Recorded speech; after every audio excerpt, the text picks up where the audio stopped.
I'm happy to see that you made a choice similar to ours. If your mind is made up, let me reveal the outcome of this choice. We passionately nursed it back to health, preparing only the best food for it every day. We even preened its feathers.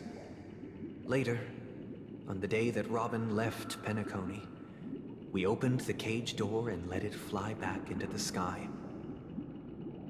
I watched it for a long while by the window, probably about 3 or so days. In those 3 long days, the little Charmony dove tried again and again to spread its wings to fly into the sky, but fell to the ground, only to keep trying. Finally, on the 137th attempt, it succeeded. But its attempt did not go perfectly. After flying unsteadily for a while, it fell to the ground, unable to grasp the direction of the air currents. The fall shattered its wings. It writhed helplessly in my embrace. But it was all for naught, finally succumbing to a painful demise. And in that instant, our tender care, our given love and hopes, they all became the inevitable push that sent it to its death. I deeply regret the choices we made. Next, let us head to the second decision. This time, it's the story of a dream chaser. This story happened when I was appointed as Bronze Melodia, a position exclusive to the Oak family, charged with listening to the problems and vexations of dreamscape residents, and providing them with the relevant guidance. It was during that period that I had the opportunity to hear voices from all corners of the dreamscape. Joy, sorrow, arrogance, regret. The complex tapestry of human nature that formed the world. And I was fortunate to catch a glimpse of it. He was a dream chaser, and an illegal stowaway. Just like the rest of them, he came to Penacony in search of a better life, except that, to most people, the price he paid, I suppose you could say it was everything. He told me, I sold everything I could at home.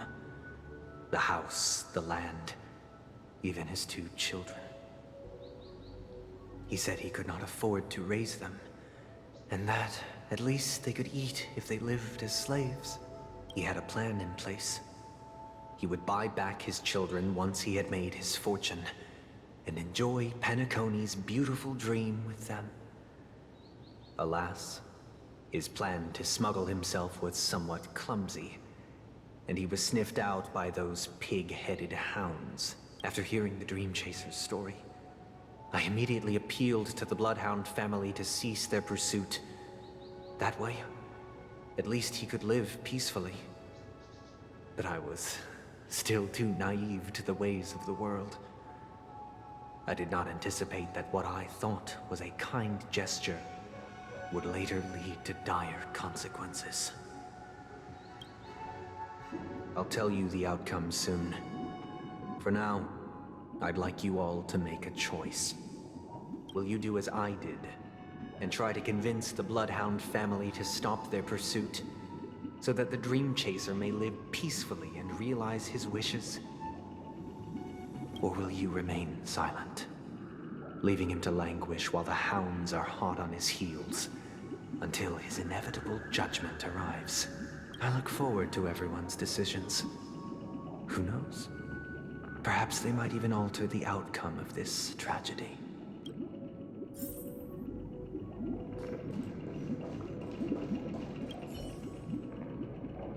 It seems illegal stowaways are really quite common on Penacony. But that guy in the story, I don't think he deserves any sympathy at all. He sold his kids to chase a dream. even if he intended to go back for them, it's still insanely irresponsible. With that thought, there's only one choice. Let the Bloodhound send him back home. This person deserves to be punished.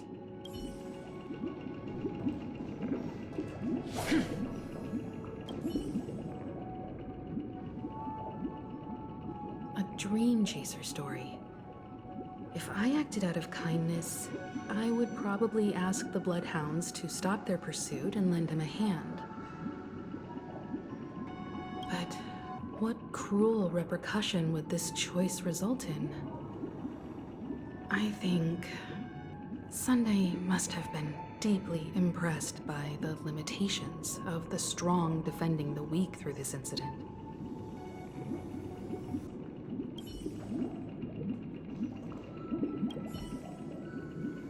This question... Surely it has some connection to the baby bird story. And this connection is precisely the breakthrough Sunday aims to use to persuade us. I'd probably choose to ask the Bloodhounds to cease their pursuit.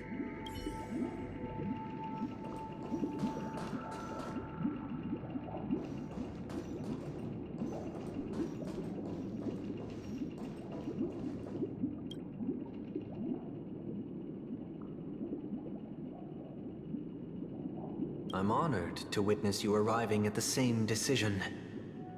Out of respect, I'll share with you the dire consequences that my choice back then brought about.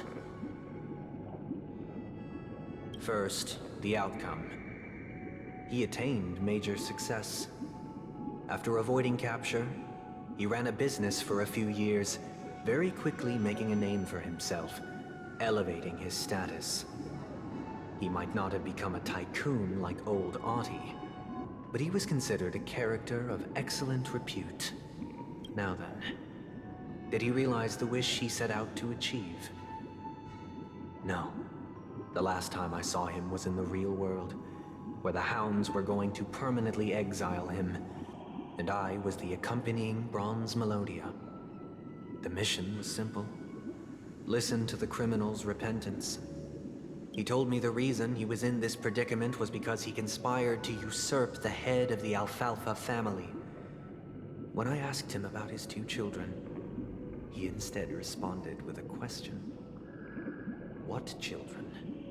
In the end, my heart aligned with the harmony, and the good deed I dared to undertake held no value, turning instead into a wrongdoing. It created a lamentable oppressor and countless oppressed individuals. As to your choice, I once again offer my heartfelt apologies. Next comes the third and final decision. And the story this time is my own. This story happened the day I was appointed the Oak family head. At that time, Mr. Gopherwood was the current Dream Master, and as per his wish, we had a private conversation. What surprised me was that the Dream Master had only come to deliver a letter to me. He let me read its contents, and it was a letter from my sister. The letter contained the usual pleasantries, anecdotes from her travels, nothing out of the ordinary. Just as I started wondering how this letter related to our discussion, the Dream Master began to speak. Do you know who wrote this letter? My sister, of course. But why would you personally visit me to hand me a letter from my sister containing mere trivialities? To help you grasp the full scope of this issue. Do you know where Robin is at this moment? From what the letter indicates, she must be in Caspelina 8, correct? She's touring there right now. Correct. Has she mentioned anything about a stray bullet? A stray bullet? What? A war has broken out on that planet. It is because of this very reason that Robin chose this destination. to spread the word of the Harmony, and to save the lives of that planet she personally made for the front lines. She hoped to ease the people's suffering with song, and was willing to brave mortal danger to deliver the IPC's medical supplies. Unfortunately, stray bullets show no such compassion. Is she all right? If the operation was successful, she should probably be recovering in the field hospital. By the eon above, the bullet struck her neck directly, yet possibly as a reward for her consistent deeds of harmony, it didn't hit any vital arteries. Once you've attended to your outstanding tasks, it'd be advisable to write her back as soon as possible. Those damned savages! I'll pack my bags right away. My gratitude for bringing this to my attention, Mr. Gopherwood. Now you understand why she always wears such elaborate neck ornaments, don't you? How could this happen? Miss Robin. It's all in the past, so please don't worry. I share this in the meager hope that you will understand the Harmony's limitations and predicament. As grandiose as the strong defending the weak sounds, many times, it is nothing more than wishful thinking. Likewise, I've prepared one last question, one last choice.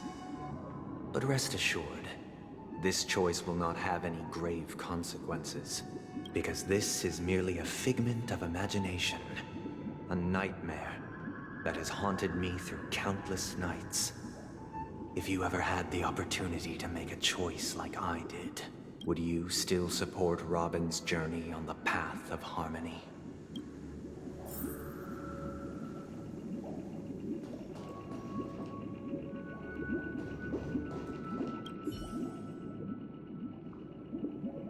Miss Robin's courage is admirable. And here I was thinking she was just another superstar celebrity. But the fact that she's also Mr. Sunday's younger sister?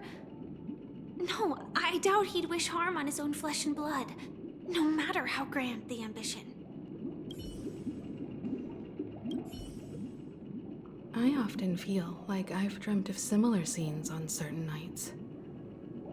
In the dream, I see blurry faces. I don't know who they are, but I sympathize with all of them, fighting for survival against some unfathomable force. Their confusion and fear are lucid to me. But I also remember they chose never to give up. Just like Miss Robin. If Mr. Sunday's question leaves you puzzled, you should find the answer from your own experiences.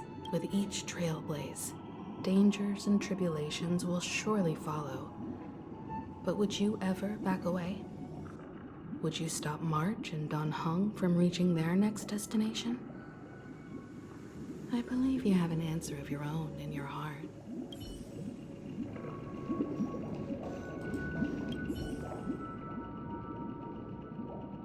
I can't believe that happened to Miss Robin.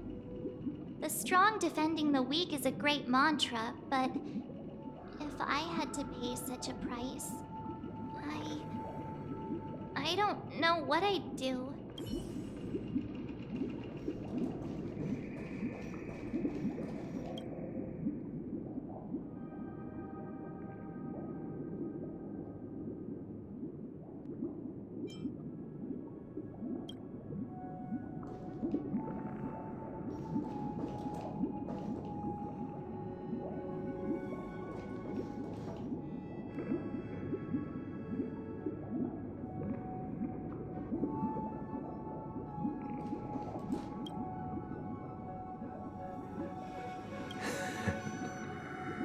I see. I am now aware of everyone's stances.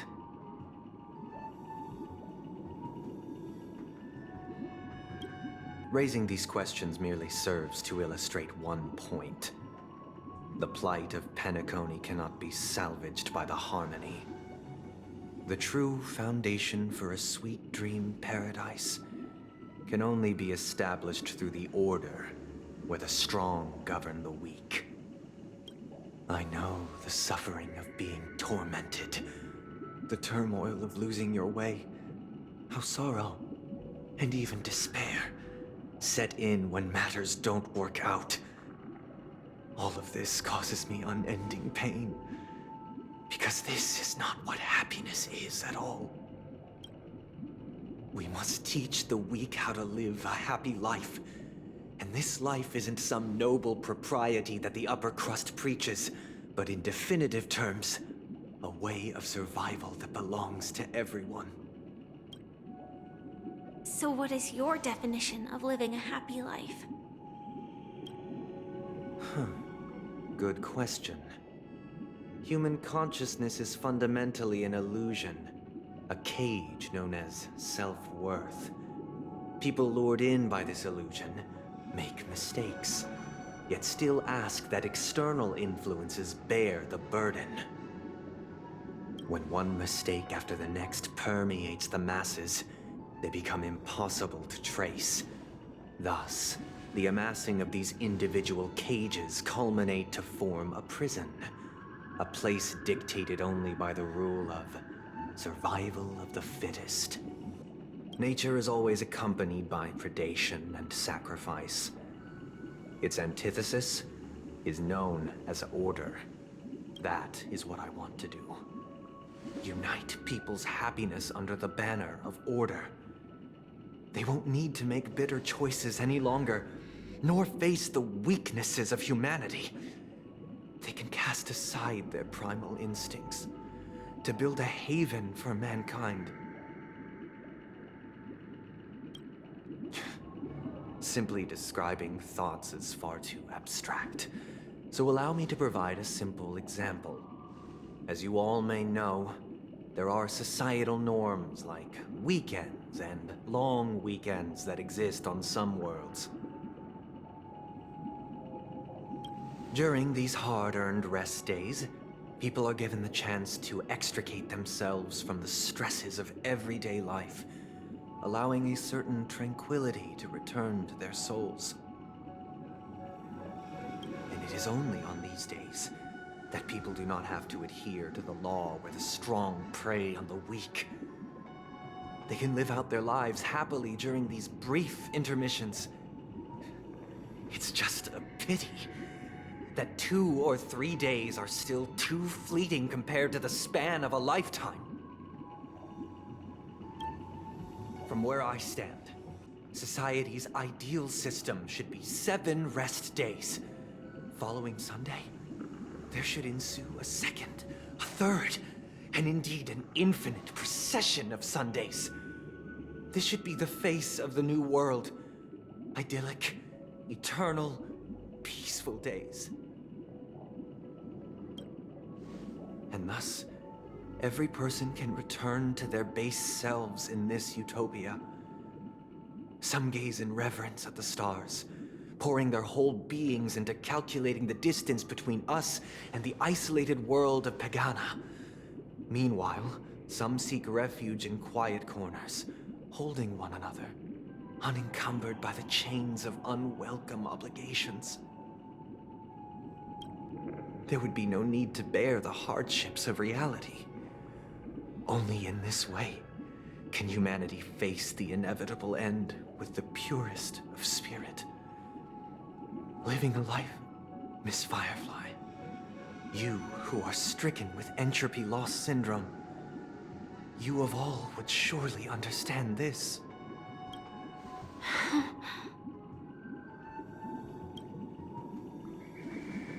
It sounds like a flawless theory.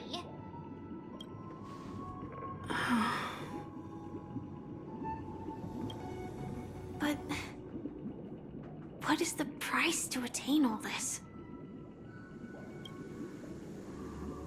The cost is minute, merely a personal and eternal sacrifice. If this paradise is to be maintained for everyone, Someone must remain trapped in solitary wakening until the end of the cosmos. Awakening. Which means that this so-called paradise is still a dream. Stepping into this paradise means forsaking reality, correct?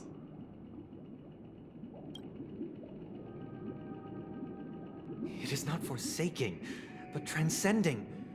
Flesh, blood, sorrow, weakness. If the physical is the root of spiritual suffering, it is only logical that we defeat it.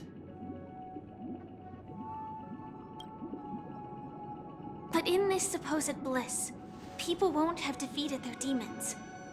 The chance to overcome their tribulations would be forever lost to them. In other words, it is an escape. That's another way of understanding it. But there is no shame in escape. On the contrary, the seeds of escape exist in everyone's hearts. Don't you agree, Miss Firefly? And as to why we sleep, it is because we are afraid to awaken from our dreams. But this is not in conflict with the grand plan. Only in acknowledging this can we truly understand the frailty of human nature, and from there, show compassion and protection.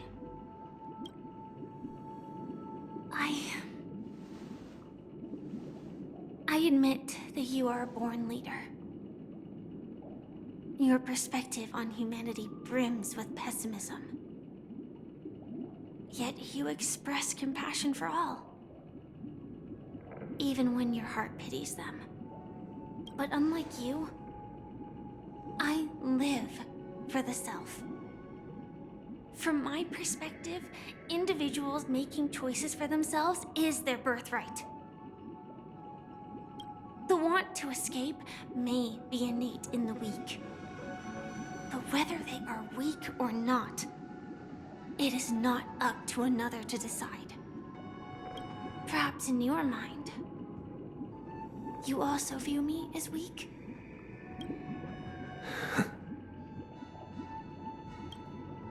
Because I don't think so. Since Miss Firefly has said her piece, the Astral Express will also naturally give you our answer. We'll leave it to you. Just as Mr. McHale instructed before. Tell him our choice.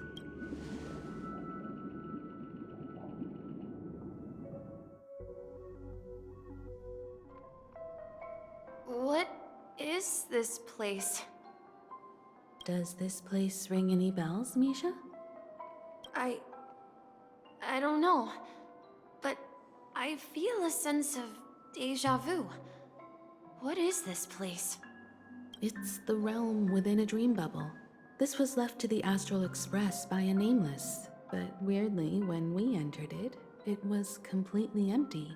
Dr. Edward from the Dreamscape sales store told me that dreams are formed from memories, and a dream bubble can't take shape if its core is empty. So I thought you might be able to help us in unraveling this mystery, Misha. As a hotel doorman, you know Penacony best among us. I don't know much about dream bubbles, but if you want to figure out what this mansion is, I'll do my best. I'm counting on you then. Himeko, I still don't get it. Why were you so sure that Misha had a connection with this dream bubble? I wasn't sure. It was just a hunch. But since Misha feels familiar with this place, my hunch might be correct. Exactly. This is where you and Firefly encountered death, which we now know as dormancy. Considering its connection to Dreamflux Reef, it's not surprising it appeared here. The question now is, who brought you here? Based on the clues we have so far, it's unlikely to be that masked fool. So identifying them is crucial to us. We're drawing closer to the truth once more. Let's give Misha some time, as I believe he'll unveil the secret of this dream bubble. All right, but there are doors all over the place.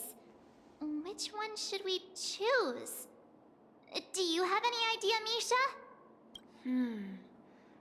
I guess... maybe this way?